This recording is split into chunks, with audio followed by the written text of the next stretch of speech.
Hello, let's do a video on how to recognize crown rot way in advance so you can save your Vanda.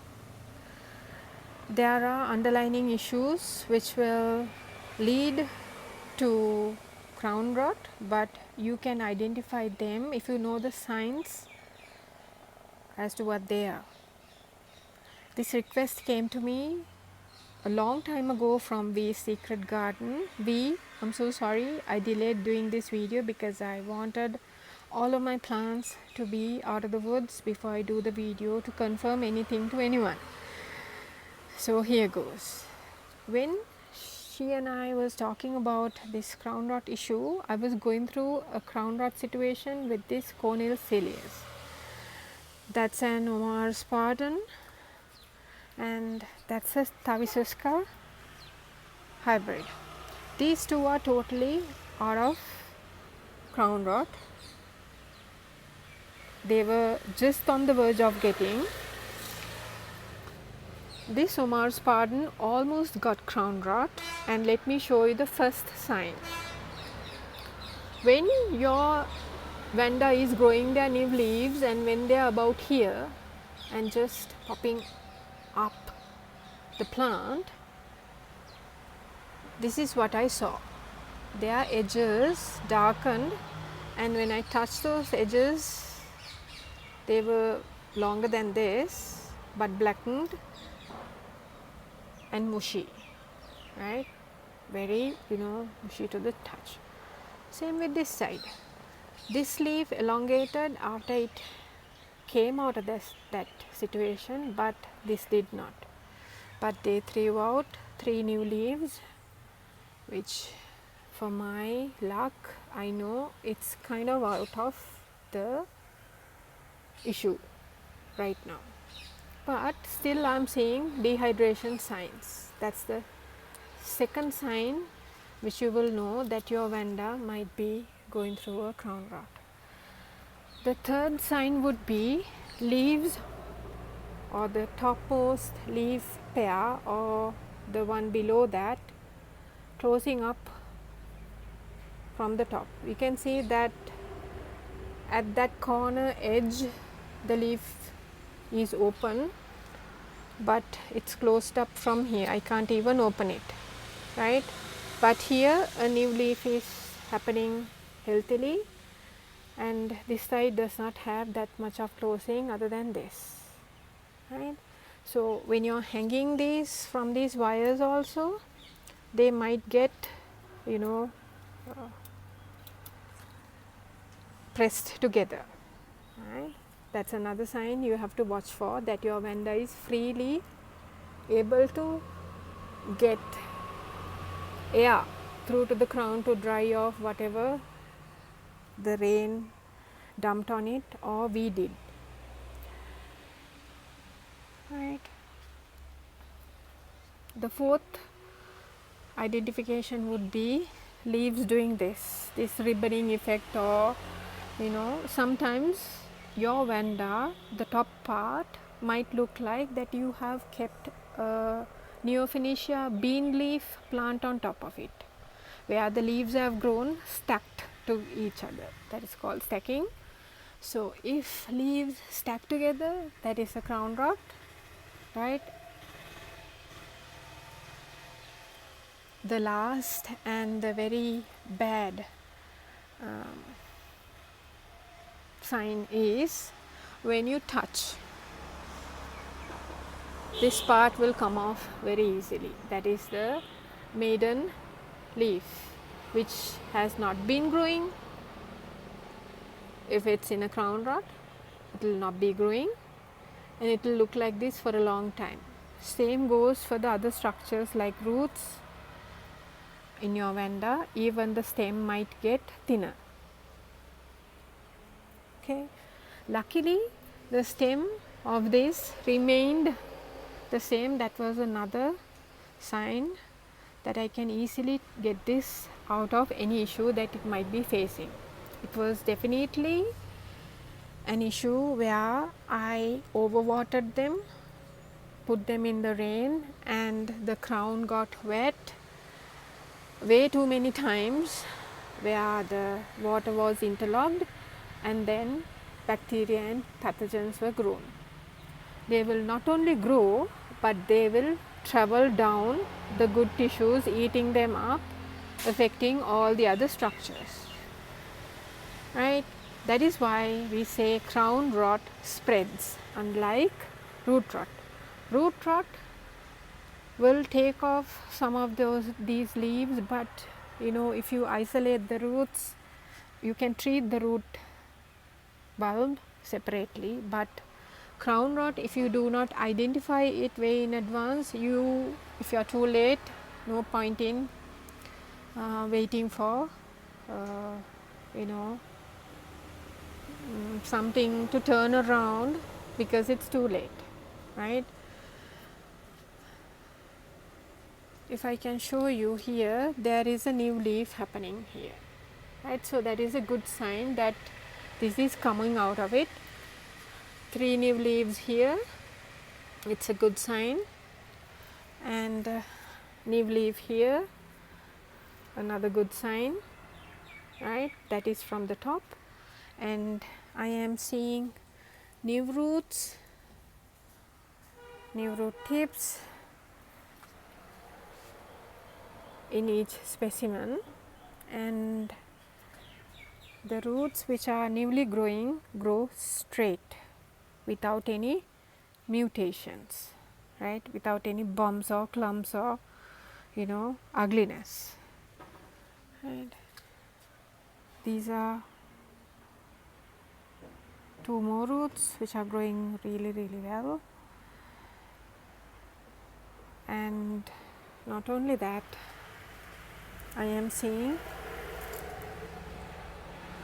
new keikis in this also.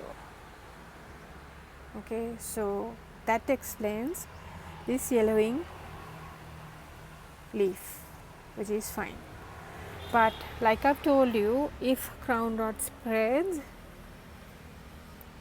dehydration and fungal or bacterial issues like this can easily take over your Vanda. Okay, even pest can start harming. It's the ideal breeding ground, because it's going through one issue, and another issue can take over your Vanda. What did I do to save this?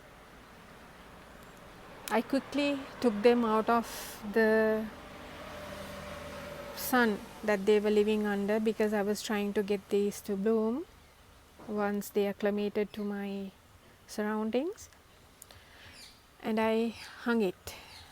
I inspected the plant very well. I started watering every day without fail, and I did not wet from middle up, but watered from mid down. Even if I am dunking this in the fertilizer bucket, where a lot of leaves did this, they bent down.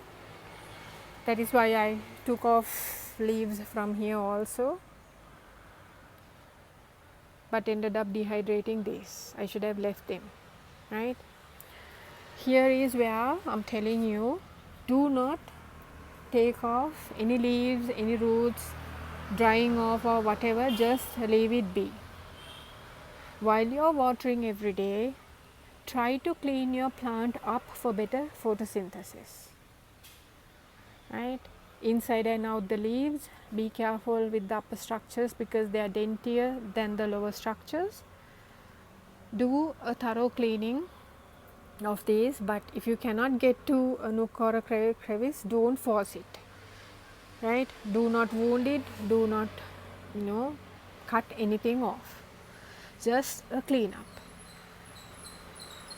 This is where the game gets real. That is not enough, right? Like, what you did with the cleaning up was to get the photosynthesis to work better by removing excess dirt, mineral buildups, and any kind of gunk, right? That enabled better gas exchange at the same time better absorption of nutrients which you will be giving this to come out of the crown rot, almost crown rot issue very easily. I sprayed a high nitrogen or a nitrogen plus fertilizer on these every 3 days, 3 times up until 9 days passed, right? Then I went back into a balanced fertilizer again every 3 days for 3 times for 9 days, right? In between all those days I was watering this with a bit of fertilizer in the water also. So this was not getting fertilized every 3 days, right, early in the morning or in the evening before night falls, but I was fertilizing this every day, right, full strength today and in another 3 days again in full strength and in another 3 days again in full strength. In between days a bit of fertilizer in your daily watering. Remember, you are not hitting any structure from middle up. Okay, when the air circulation is better, when the vandas are just swaying in the wind, you are receiving ideal conditions around it that would dry it all up, right? If you want, you can dunk your vanda in the fertilizer bucket, no problem, but be careful, keep it up to here. I hope you understood the fertilizing regime.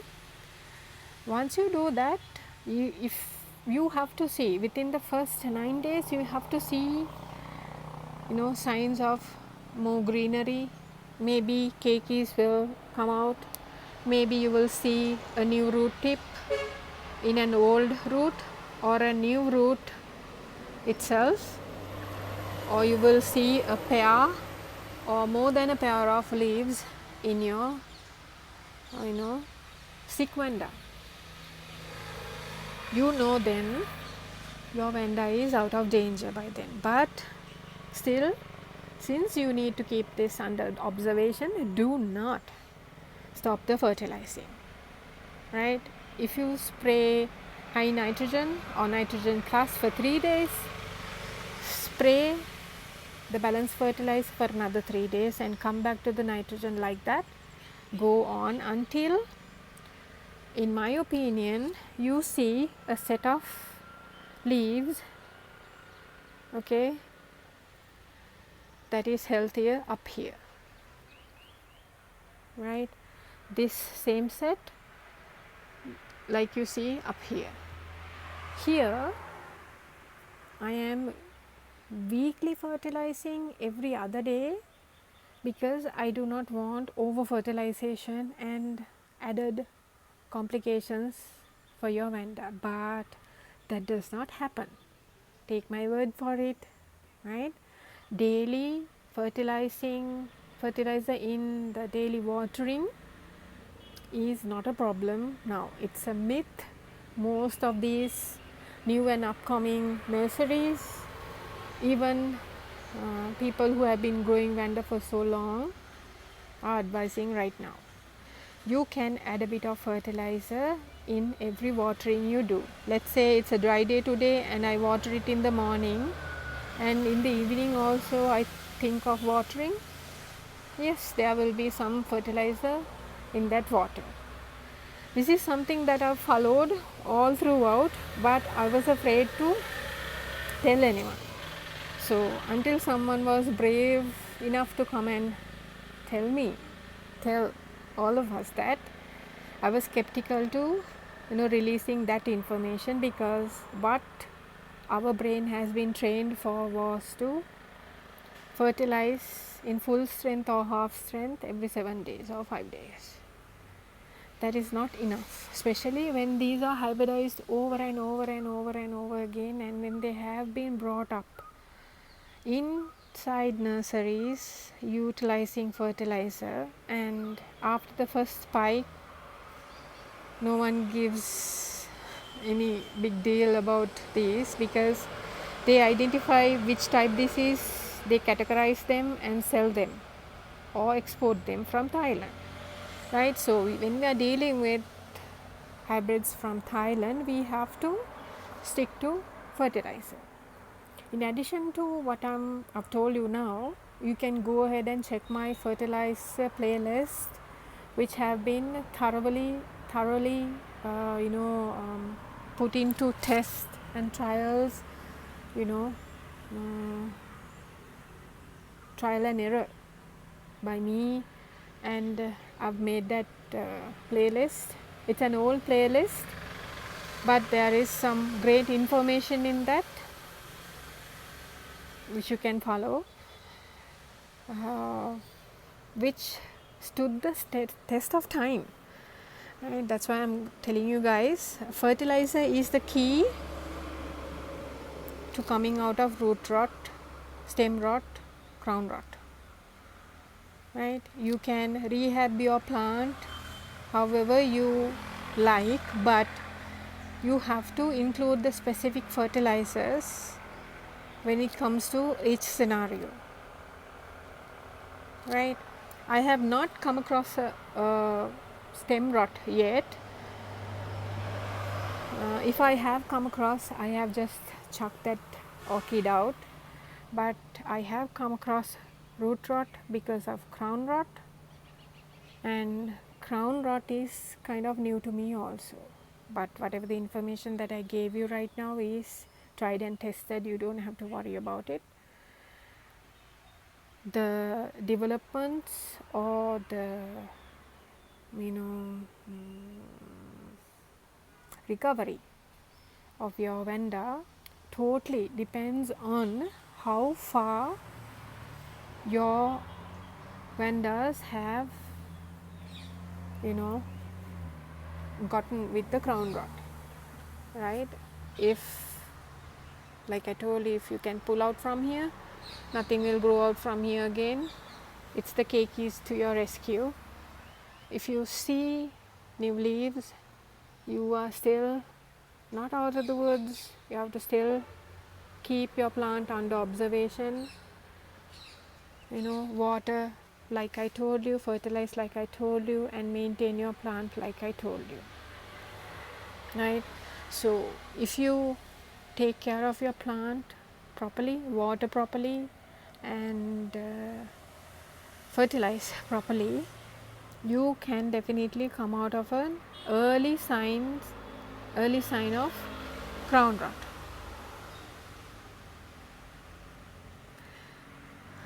That's the video, right? So until these are safe to be put where my Cornel Celius now lives with the other Vandas, and this too lived with the other Vandas, but I took it off because there are keikis happening and I wanted it to be very safe during this period that they are growing their keikis. So I have been keeping these two over here,